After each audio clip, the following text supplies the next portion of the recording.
to the commands I'm giving you today. Repeat them again and again to your children. Talk about them when you're at home and when you're on the road, when you're going to bed and when you're getting up. Tie them to your hands and wear them on your forehead as reminders. Write them on the doorpost of your house and on your gates. He embodied this beautifully. And so sometimes it's as simple as, do you talk to your kids? Do you talk to your neighbors? Do you talk to your classmates? Do you talk to your coworkers? Talk about Jesus. Where is Jesus present in our everyday lived lives? And what does it look like to simply get really intentional with that? So for us, some of the practices that we have enjoyed most, I asked all of my kids as I was preparing this message, I said, so tell me about some of your favorite parts of discipleship. What are the things that make you feel closest to Jesus? Valor was the first to answer, super quick. I Spy God. It's a game that we play. You know how to play I Spy? Play I Spy God. I spy God in that rainbow that came after the rain. I spy God in the beauty of his creation. I spied God today when Dakota shared his candy with me. I spied God in my sister's kindness. I spy God in that mountain over there. I spied God in that song. It made me feel God's love inside. Where did you spy God today? It's that simple. Emmy, I asked her, and Emmy's response was in her journaling. She's a journaler. Not everyone is. She loves it. That's where she meets God. Some of the things that we do intentionally as a family, we play I Spy God. First Five is another game that we play. Not so much a game as much of an intentional practice. First 5 minutes in the car, we're not on our personal individual screens. We don't have the radio on. We're talking. Tell me about your day. How was that class? How was school? How was that time with your friends? Where did you spy God today? First 5 minutes that we wake up in the morning. What do we not do and what do we do? That first 5 minutes of just intentional conversation. Morning basket. For us, that just means that we have got intentional resources out that our kids have access to and can engage with. Jesus made himself literally available and accessible to his disciples. So we don't have that exact same benefit anymore, but the question is, how do we make Jesus present and available in our everyday lives so that those around us can grab onto it, can engage and explore, and we can be present to help guide through that? What does it look like? And it doesn't mean that we have all the answers, but it's, hey, let's sit with Jesus and talk about this together. It doesn't have to be a heavy lift. And it's not just with our kids either. Hang out in the driveway with our neighbors. What's going on in your heart today? Hey, where'd you spy God today? And it can be as simple as that. Simply getting the words of Jesus into our everyday lives. Prayer jar is another one that my kids have loved. The things we're praying about, we write them down. We put them in a jar. And every so often, every few months, we pull that jar out and we look at them. Ooh, God answered that. God answered that. God showed up there. It is the intentional invitation of making Jesus an active part of our everyday lives. Walks, games, weekend hikes. Jesus is always with us. Can we intentionally engage the people around us with that truth? The second thing, the second value that we see lived in Jesus' life, Luke was actually the best at capturing this. The Gospel of Luke uses the phrase, as was his custom, over and over and over again. The second thing that we see in the life of Jesus is predictable patterns and practices. His disciples knew what to expect. That's how he made himself available and accessible to them. He had regular patterns of getting away from the crowd and going to pray and be with the Father, and the disciples saw this. He had regular patterns of practicing Sabbath every week, and his disciples saw this. He had regular patterns of going to the synagogue to be in community with other people, and the disciples saw this. It kind of comes down to those non-negotiable values of this is just what we do and this is who we are as a family. So what are those things for you?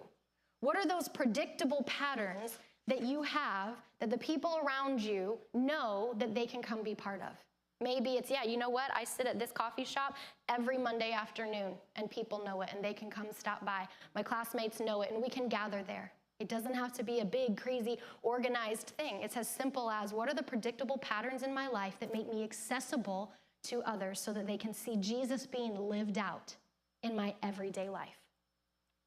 For our family, we've got a few of them. You know, it's never perfect, but it is predictable. Sabbath is one. Sabbath is one of the ways that we intentionally draw close to Jesus and live in countercultural ways. Say, you know what? I don't care what culture says. I don't care how fast everything is moving. I don't care about how much I'm told I have to hustle. I refuse. Because God gave us Sabbath, and it is a gift. And Sabbath, practicing Sabbath, is in itself a form of devotional. It is part of our discipleship and how we learn and grow together. Communion is part of devotional. We have this communion set, and it sits on our mantle all throughout the week, so that any time, because what did Jesus say? As often as you shall. So that any time we say, gosh, you know what? I need to be reminded of who Jesus is, of his love and his goodness and his sacrifice and his forgiveness and his provision and his protection over me. Cool, let's go have communion. Let's celebrate communion together. That is part of the devotional life of being a disciple of Jesus. And it doesn't have to be anything special. You can use a Dixie cup if you want to, solo cup, whatever. We only have this because I thought it was really pretty and I bought it, and I was like, oh, that'll make a cool communion set. It's not holy, it's not special. Neither is what you put in it. You got Ritz crackers and apple juice? Cool, that'll do. You got nice fancy bread and a good Merlot? That'll do too. Whatever you want to put in your cups, you put in your cups. But the point is that our kids know that we can pull this down at any time, because it doesn't have to be just in church, and it doesn't have to be just the first Sunday, and it doesn't have to be a pastor who serves it to us. This is a gift that God gave all of us, and experiencing that together, this is part of our devotional. Shared meals together, serving together, tithing, being part of an intentional community. We know our neighbors. Not because we're lucky and we happen to live on a street where people talk to each other. It's because it's an intentional choice to live in these ways together with one another. It is not just the nuclear family. It is a communal invitation, and that is what intentional, missional, relational discipleship looks like. That everybody knows if you happen to stop by the Edgerton's house at sundown on Friday, you're going to be invited in to enter Sabbath, to pray, to have communion together, and to light the Sabbath candle. I don't care who you are. I don't care if you're a stranger or a neighbor or a family. If you happen to stop by, that is always going to be available to you, because it is about how big we can make that table and who else we can invite into those practices. And the practices they're not laws, they're not rules, but they're gifts and part of how we experience a devotional life. And a big one of those for us is regular rhythms of reflection. It is so important for us to examine when our kids or the people that we're discipling are resisting the process. That's okay. What are they resisting? Maybe we've outgrown some of our practices. Maybe there are some things that we used to do that don't work for us anymore, and that's okay. What we do and how we do it will change from one season to the next as we grow and develop and mature on the journey. But why we do it, the core vision and calling that God gave us, never changes.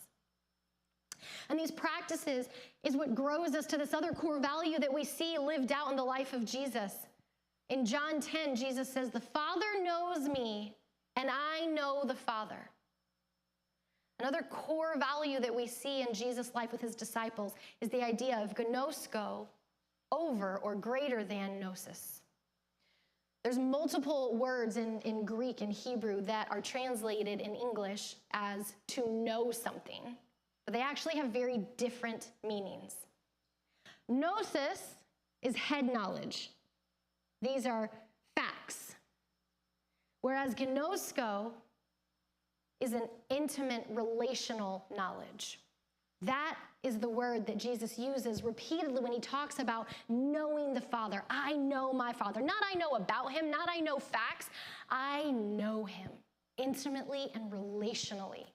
That particular word, gnosko, is actually a Jewish idiom for sexual relationships. It is that deep level of knowing somebody.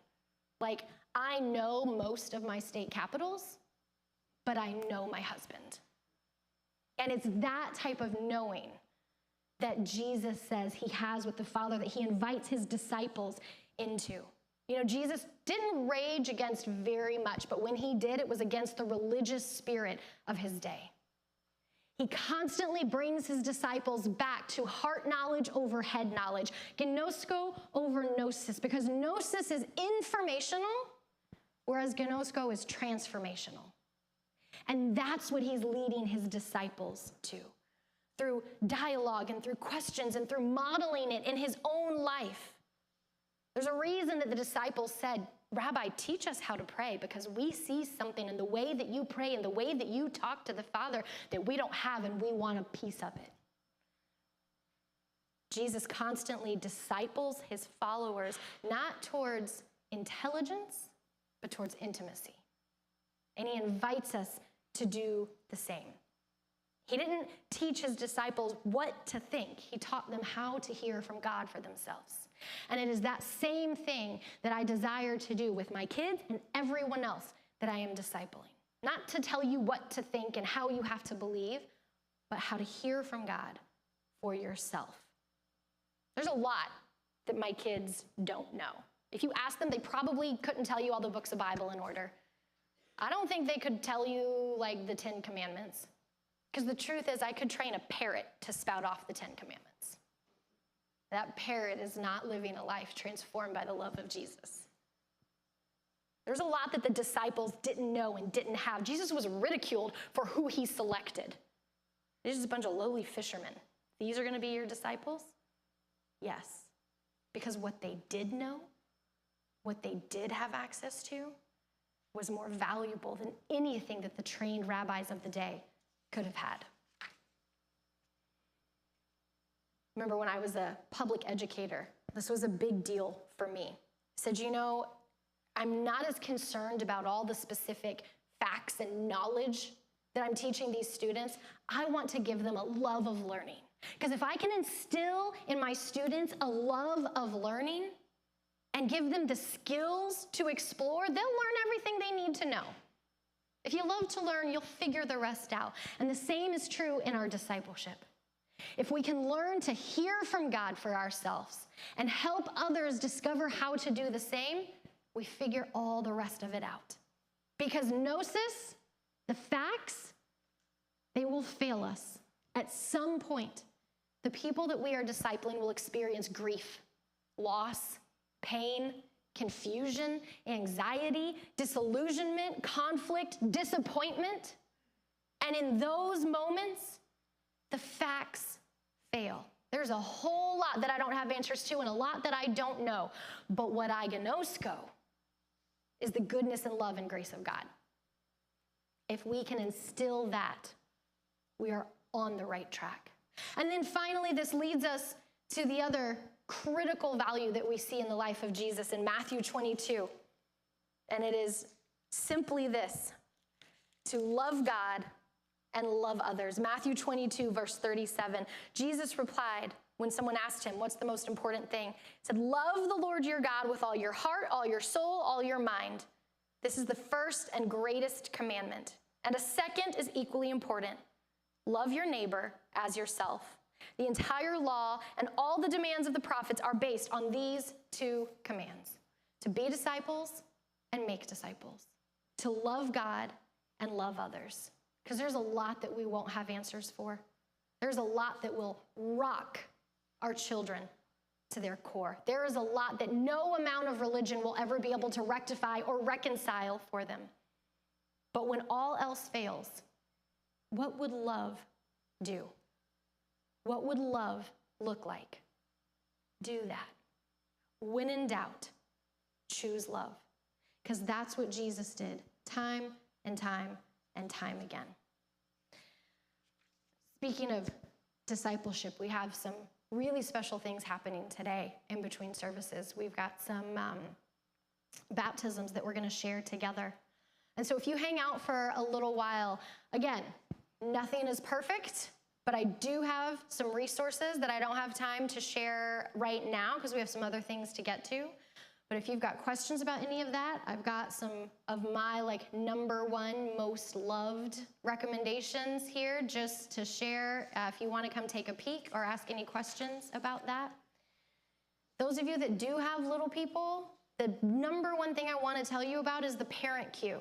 The curriculum that we use here at Clayton Community Church actually is loaded and packed with tons of resources that you can use. And so we can tell you, you can talk to Carrie or Charmaine and they can tell you more about how to get on that app and get access to those resources too. But here's what I want to leave you with.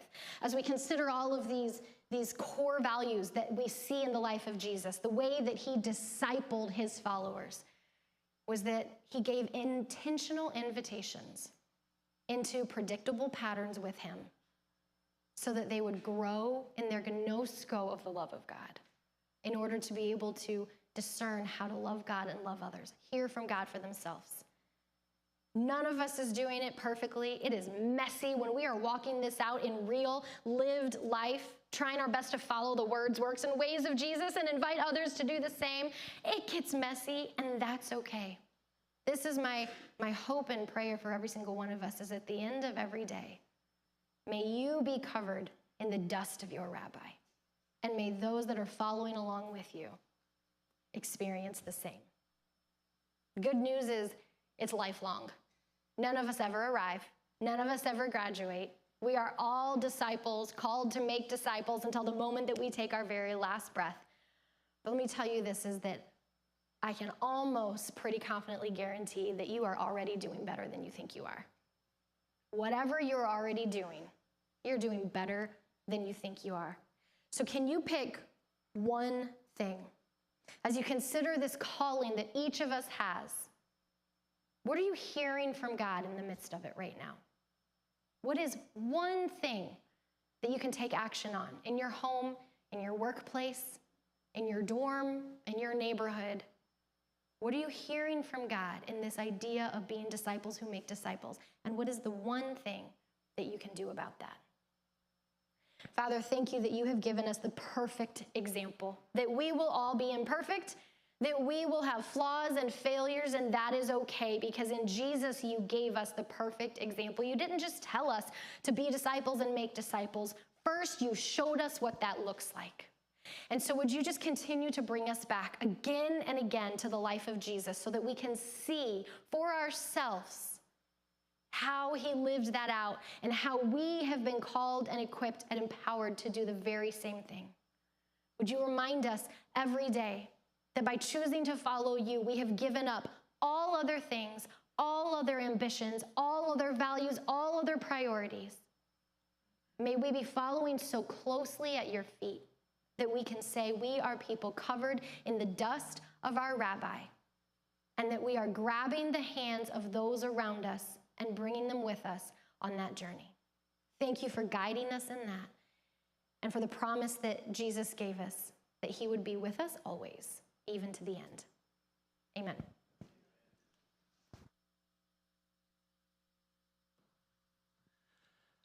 We were like, we're doing these baptisms, but that was such a good message. We didn't want to cut it short. So just so you know, normally we would show a highlight reel of camp. We just want to show you pictures of 3 people who are being baptized today. It kind of goes from small to extra large. And so there is McKenna Porter and she and Ailish Porter. They were both at camp and they said, we want to be baptized today. And then, you know what? It's never too late. There you go, Isaac Stewart, and he's going to be baptized. We're saving him last because we're not sure if there'll be any water left after he goes down. But you know what? He said, I want to be baptized. He had a chance when he was a kid, and he didn't do it. And he said, now's the time. And so what I would love to do, ask you all to do, is just all go outside right now, and we are going to baptize 3 people who just want to make a declaration of their faith in Jesus. Let's do that now.